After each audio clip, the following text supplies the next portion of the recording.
अस्सलाम वालेकुम, मेरा नाम है अहमद फराज और आज की इस वीडियो में देखेंगे कि आईटी क्या है और कंपोनेंट्स ऑफ कंप्यूटर हार्डवेयर क्या है। ठीक है, तो आईटी के बारे में कह रहा है कि IT is the technology that uses computing with high speed communication link to spread information from one place to another. IT जो है जिसमें ऐसी टेक्नोलॉजी है जिसमें कंप्यूटर का इस्तेमाल आ जाता है और कंप्यूटर विद हाई स्पीड होना चाहिए, हाई स्पीड कम्युनिकेशन जिसमें होनी चाहिए, जिसकी मदद से हम इंफॉर्मेशन जो है वो एक जगह से दूसरी जगह सेंड कर सकें। The interconnection of computer enable people to send और रिसीव इंफॉर्मेशन। अगर दो कंप्यूटर आपस में इंटरकनेक्टेड हैं तो हम उसके दरमियान जो है इंफॉर्मेशन सेंड और रिसीव कर सकते हैं। The communication links are also used to communicate with different people in the world. Communication link से हम दुनिया में मौजूद किसी भी बंदों से कम्युनिकेट कर सकते हैं। अब आईटी की इसी बदौलत हाँ पूरी दुनिया जो है वो एक ग्लोबल विलेज बन चुकी है। The world has become a global village due to information technology. ये एमसीक्यूज जो है बहुत बार आया हुआ है कि इंफॉर्मेशन टेक्नोलॉजी की वजह से पूरी दुनिया एक विलेज की तरह, एक गाँव की तरह बन चुकी है। It means that people living in the world known one another. जैसे गांव में होता है कि एक बंदा दूसरे बंदे को जानता है, तो यहाँ पूरी दुनिया में आईटी यानी कि इंटरनेट की मदद से जो है पूरी दुनिया एक गांव की तरह बन चुकी है। It has become possible due to fast communication link की मदद से ये काम जो है वो पॉसिबल हुआ। Information can be transfer from one place to another place easily and quickly. तो एक इन्फॉर्मेशन कोई भी एक जगह से दूसरी जगह भेजनी हो तो वो बहुत आसानी से भेजी जा सकती है। जैसे आप मैसेज सेंड करते हैं तो वो इजीली जो है व्हाट्सएप पे या मैसेज बहुत इजीली, बहुत आसानी तरीके से जो है वो आप उसको मैसेज जो है या इन्फॉर्मेशन भेज सकते हैं। तो ये किसकी वजह से पॉसिबल हुआ? आईटी की वजह से। ठीक है, तो यहाँ पे कह रहे हैं इंफॉर्मेशन टेक्नोलॉजी या information plays an important role और इम्पोर्टेंट रोल अदा करती है। ठीक है, और इससे हमारे काफ़ी प्रॉब्लम को भी सॉल्व हुए हैं। जैसे कि यहाँ पे एक प्रॉब्लम को डिस्कस किया। For example, if a person has latest information about the medical field, he can use this information to cure different disease. अगर एक बंदा है जिसके पास एक इंफॉर्मेशन है किसी भी बीमारी के इलाज की, तो वो इंफॉर्मेशन बाकियों से शेयर करके उसका एक इलाज भी ढूंढ सकता है। ठीक है, information technology has enabled different type of institution and organization to be a part of digital convergence. Information technology की वजह से ये पूरी दुनिया के जितने भी ऑर्गेनाइजेशन या इंस्टीट्यूट हैं वो एक डिजिटल कन्वर्जेंस का पार्ट बन चुके हैं। Digital conversion mean the various industries have merge electronically to exchange information. इसका मतलब ये है कि वो इंफॉर्मेशन आपस में एक्सचेंज कर सकती हैं इलेक्ट्रॉनिकली। इलेक्ट्रॉनिकली मर्ज हैं कोई भी ऑर्गेनाइजेशन, दो या दो से ज़्यादा इंफॉर्मेशन ऑर्गेनाइजेशन इलेक्ट्रॉनिकली मर्ज हुई हुई है। ठीक है, this merge is very important in the modern world. The world can be transferred in various forms such as text, photos, images and audios। ठीक है, ऑडियो वीडियोस। तो कह रहे हैं इंफॉर्मेशन जो है वो बहुत की तरह की हो सकती है और इंफॉर्मेशन बहुत ज़्यादा इंपॉर्टेंट भी होती है। इंफॉर्मेशन ट्रांसफ़र की जा सकती है काफ़ी ज़्यादा वेज में। टेक्स्ट की मदद से, टेक्स्ट जो है वो सिंगल टेक्स्ट, अगर ये टेक्स्ट लिखा हुआ है तो ये भी इंफॉर्मेशन है। कोई फोटोज़ है वो भी इंफॉर्मेशन होती है, ऑडियो भी इंफॉर्मेशन होती है, वीडियोज़ की फॉर्म में भी इंफॉर्मेशन हो सकती है। ठीक है, आगे हम देखते हैं कि कंपोनेंट्स ऑफ कंप्यूटर हार्डवेयर क्या होते हैं। तो हमारे पास जो कंप्यूटर के कंपोनेंट हैं वो 5 तरह के कंप्यूटर हार्डवेयर के कंपोनेंट्स होते हैं, जिन पे input, output, system unit, storage device और कम्युनिकेशन मीडिया। तो पहला है हमारे पास इनपुट डिवाइस। इनपुट डिवाइस क्या होती है? जो कि कंप्यूटर को डाटा इनपुट के लिए करने के लिए इस्तेमाल होती है। The data information, data and instruction given to the computer is called input. वो इंस्ट्रक्शन जो कंप्यूटर को दी जाती है वो इनपुट कहलाती है, और वो हार्डवेयर जो कि इंस्ट्रक्शन देने के लिए इस्तेमाल होता है वो हमारे पास इनपुट डिवाइस कहलाता है। ठीक है, हमारे पास काफ़ी तरह की इनपुट डिवाइस हैं, जैसे कि यहाँ पे मेंशन है कुछ। कीबोर्ड, कीबोर्ड से हम टेक्स्ट जो है वो टेक्सचुअल इंफॉर्मेशन जो है वो लिख सकते हैं, टाइप कर सकते हैं। वो सारी इंफॉर्मेशन कंप्यूटर में इन हो रही होती है, तो इसलिए उसको इनपुट डिवाइस के तौर पे इनपुट डिवाइस हम कह सकते हैं। ठीक है, दूसरे नंबर पे हमारे पास है माउस। माउस एक पॉइंटिंग डिवाइस है, ये भी कंप्यूटर की स्क्रीन पे इंफॉर्मेशन को सेंड करने के लिए इस्तेमाल होता है। एज ए इनपुट, कोई भी हमने, जैसे यहाँ पे मैंने क्लिक किया, ठीक है, तो ये हम इनपुट के तौर पे माउस को इस्तेमाल कर रहे हैं। इसी तरह से माइक्रोफोन जो है वो ऑडियो ऑडियो को इनपुट करवाना हो तो हम माइक्रोफोन का इस्तेमाल करते हैं।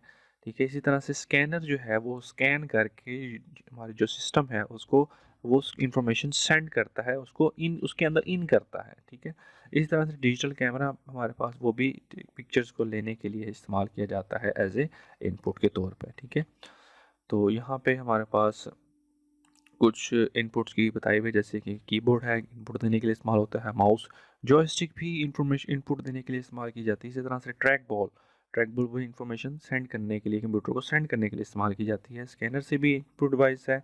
टच स्क्रीन भी, वेब कैमरा भी, माइक्रोफोन भी। माइक्रोफोन से ऑडियो की मदद से इंफॉर्मेशन जो है वो इन हो रही होती है कंप्यूटर के अंदर, इसलिए इसको इनपुट डिवाइस कहते हैं। ठीक है, दूसरे नंबर पे हमारे पास है आउटपुट डिवाइस। आउटपुट जो कि processed form of data process into useful information, वही हमारे पास आउटपुट होती है। वो हार्डवेयर, वो कंप्यूटर का हार्डवेयर कंपोनेंट जो कि इंफॉर्मेशन को डिस्प्ले करवाने के लिए यूज़ होगा, वो आउटपुट डिवाइस कहलाएगी। जैसे कि मॉनिटर पे ये सारा कुछ जो आपको नज़र आ रहा है वो आपको नज़र आउट हो रहा है, यानी कंप्यूटर से आउट हो रहा है, तो ये हमारे पास आउटपुट डिवाइस है। सेम प्रिंटर, स्पीकर भी आउटपुट डिवाइस हैं। ठीक है, और यहाँ पे इसकी कुछ एग्जांपल, मॉनिटर है, प्रिंटर है। स्पीकर से आउटपुट की फॉर्म में, यानी कि जो म्यूज़िक है या ऑडियो है वो आउटपुट की फॉर्म में आता है। हेडफोन से भी ऑडियो आउटपुट की फॉर्म में आता है। प्रोजेक्टर भी हमारे पास लाइट की फॉर्म में प्रोजेक्ट करता है आउटपुट को। ठीक है, तो ये हमारे पास इसलिए आउटपुट डिवाइसेस कहलाती हैं। तीसरे नंबर पर हमारे पास है सिस्टम यूनिट। अब सिस्टम यूनिट जो है वो क्या चीज़ है? System unit is the case that contain different electronic component of the computer used to process data process करने के लिए जो है वो इस्तेमाल होता है। All computer have system unit, her computer का एक सिस्टम यूनिट होता है। कंप्यूटर कंपोनेंट, इलेक्ट्रॉनिक कंपोनेंट जितने भी होते हैं वो सारे सिस्टम यूनिट के वो मदरबोर्ड पे कनेक्टेड होते हैं। Motherboard is also known as system band of main board. ठीक है, सिस्टम बैंड भी कहते हैं और इसे नाउन एज सिस्टम बैंड्स और यहाँ पे आएगा। ठीक है, और मेन बोर्ड भी से हम कहते हैं। सिस्टम बोर्ड्स और main board. System board is the communication media for entire system. To main जो है वो कंपोनेंट कौन कौन से? एक हमारे पास सीपीयू है, एक हमारे पास मेमोरी है। जितनी भी एग्जीक्यूशन का पार्ट होगी वो हमारे पास सीपीयू परफॉर्म करेगा। सीपीयू जिसका स्टैंड है, stand for central processing unit, जिसे हम प्रोसेसर भी कहते हैं। It is the brain of the computer, computer का दिमाग कहते हैं, क्योंकि सारी कैलकुलेशन ये परफॉर्म करता है और ये बहुत ज़्यादा इंपॉर्टेंट कंपोनेंट है और ये कंप्यूटर के अंदर होता है। It can not work without CPU. Computer can not work without CPU. Computer के अंदर सीपीयू नहीं है तो वो किसी काम का नहीं है, वो वैसे काम नहीं कर सकता। All computer must have CPU. ये हर कंप्यूटर के अंदर एक सीपीयू लाजमी होना चाहिए। ठीक है, और सीपीयू भी आगे देखें, अगर हम इसको मज़ीद डिवाइड करें तो ये दो पार्ट पे मुश्तमिल होता है, एक कंट्रोल यूनिट और एक एएलयू। ठीक है, अब उसके बाद हमारे पास आती है मेमोरी। मेमोरी जहाँ पे इंस्ट्रक्शन या डाटा या इंफॉर्मेशन जो है वो टेम्परेरी स्टोर होती है, वो मेमोरी कहलाती है। It is also called primary memory और मेन मेमोरी भी इसे कहते हैं। और ये मदरबोर्ड के ऊपर जो है चिप्स की फॉर्म में माउंट हुई हुई होती है। ये as a it's is use to store information being process, जो कि इंफॉर्मेशन आपके कंप्यूटर पे हो रही है करंटली, वो उसकी इंफॉर्मेशन स्टोर करना टेम्परेरी तौर पे वो मेमोरी में होती है। ठीक है, जैसे ये यहाँ पे हमारे हमने एक ब्राउज़र एक ही वेब स्लाइड्स प्ले की हुई हैं, तो ये हमारे पास रैम में हो रही है, रैम मेन मेमोरी है। ठीक है, और ये वोलाटाइल होती है। वोलाटाइल का मतलब ये होता है जैसी लाइट आएगी इसके ऊपर से डाटा जो है वो सारा इरेज हो जाएगा। Because its content are loss when the computer is turn off. जैसे ही कंप्यूटर को बंद करेंगे इसके ऊपर से सारा डाटा इरेज ऑफ हो जाएगा। ठीक है, तो यहाँ पे हमारे पास एक सिस्टम यूनिट दिखाया हुआ है कि एक केसिंग है, इसके अंदर ये जो है ये ग्रीन कलर का होता है, ये मदरबोर्ड है और इसके ऊपर यहाँ पे इस तरह की रैम यानी कि मेन मेमोरी जो है वो लगी हुई होती है। ठीक है, और इसी के ऊपर यहाँ पे ये इस तरह का आपको सीपीयू भी देखने को मिल जाएगा। उसके बाद है हमारे पास storage device. The hardware component use to store data, instruction and information permanently are called storage device. तो यहाँ पे डाटा को या इंफॉर्मेशन को या स्टोरेज इंफॉर्मेशन या किसी भी इंस्ट्रक्शन को अगर हमने परमानेंटली स्टोर करना है तो हमारे पास स्टोरेज डिवाइस काम आती हैं। ठीक है, वो हार्डवेयर जो कि ये डाटा को परमानेंटली स्टोर करने के लिए इस्तेमाल होता है वो स्टोरेज डिवाइस कहलाता है। ठीक है, दीज जो है ये जो है नॉन वोलेटाइल होता है, इस पर डाटा लॉस नहीं होता अगर हमारे पास कंप्यूटर बंद भी हो जाए तो। ठीक है, मेमोरी और स्टोरेज में यही फ़र्क है, मेमोरी टेम्परेरी होती है जबकि स्टोरेज टेम्परेरी नहीं होती। ठीक है, स्टोरेज परमानेंट होती है। The storage device are available in different size and capacity. हर स्टोरेज डिवाइस की जो है कैपेसिटी वो डिफरेंट होती है। This can be installed on the computer, inside the computer भी हो सकती है, आउटसाइड द कंप्यूटर भी हो सकती है। अगर आउटसाइड होगी तो external device, external storage device कहलाएगी। जैसे कि हार्ड डिस्क जो है वो हमारे पास सीपीयू के अंदर ही जो है वो लगी हुई होती है। ठीक है, इस तरह से हमारे पास फ्लैश ड्राइव जिसको हम यूएसबी भी कहते हैं वो एक पोर्टेबल ड्राइव है जिसके अंदर हम डाटा फोटोज़ वगैरह सेव करते हैं। ठीक है, ऑप्टिकल डिस्क वगैरह भी हमारे पास एक एक डिवाइस है जिस पे हम स्टोरेज डिवाइस है जिस पे हम मूवीज़, सॉन्ग्स या फिर म्यूज़िक वगैरह सेव करने के लिए इस्तेमाल करते हैं परमानेंटली। तीसरे नंबर पे हमारे पास चौथे नंबर पे हमारे पास मेमोरी कार्ड पे भी हम फ्लैश या जो भी चीज़ फ़ोटोज़, ऑडियो या डॉक्यूमेंट परमानेंटली सेव करने के लिए इस्तेमाल होते हैं, और ये रिमूवेबल फ्लैश मेमोरी होती है कि जैसे ही रिमूवल से मेरा ये इसमें जो है वो मेमोरी कार्ड जो है वो या यूएसबी जो है वो यूएसबी स्लॉट में लगती है, ईज़ी टू कैरी होती है, ठीक है। अब यहाँ पे कुछ स्टोरेज डिवाइस का जिक्र किया हुआ है जिसमें हार्ड डिस्क है, रैम है, रोम है, 3D या डीवीडी, फ्लॉपी डिस्क हो सकती है, मेमोरी कार्ड भी है, पेन ड्राइव भी है और टेप रिकॉर्डर भी है जिसके अंदर डाटा परमानेंटली स्टोर होता है।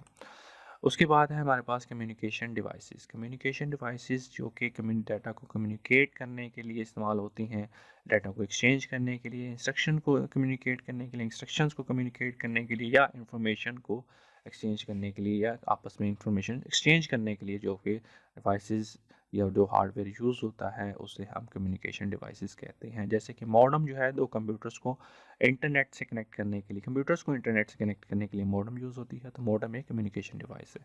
सेम इस तरह से कंप्यूटर को नेटवर्क का पार्ट बनाना हो किसी भी, तो नेटवर्क कार्ड यूज़ होता है, ठीक है।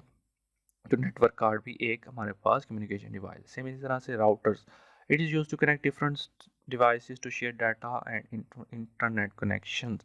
डाटा और इंटरनेट कनेक्शंस को भी करने के लिए राउटर्स का इस्तेमाल किया जाता है। तो राउटर भी हमारे पास क्या है, एक कम्युनिकेशन डिवाइस है। यहाँ पे कुछ दिखाया हुआ है, यहाँ पे नेटवर्क इंटरफेस कार्ड है, ये वायरलेस नेटवर्क इंटरफेस कार्ड है, ये मॉडेम कुछ इस तरह से दिखती है, और ये राउटर भी दिखाया हुआ है। तो यहाँ तक हमारा लेक्चर जो है वो ख़त्म होता है। अगर आपने मेरे चैनल को अभी तक सब्सक्राइब नहीं किया तो मेरे चैनल को लाजमी सब्सक्राइब करें, और अगर आपको ये स्लाइड्स भी चाहिए हों तो आप नीचे कमेंट में, नीचे डिस्क्रिप्शन में मैंने इसका लिंक भी मेंशन किया हुआ है, वहाँ से आप ये स्लाइड इजीली डाउनलोड कर सकते हैं। और अगर किसी की कोई क्यूरी हो तो वो नीचे कमेंट सेक्शन में पूछिए, मैं लाजमी जवाब दूंगा। जज़ाकल्लाह।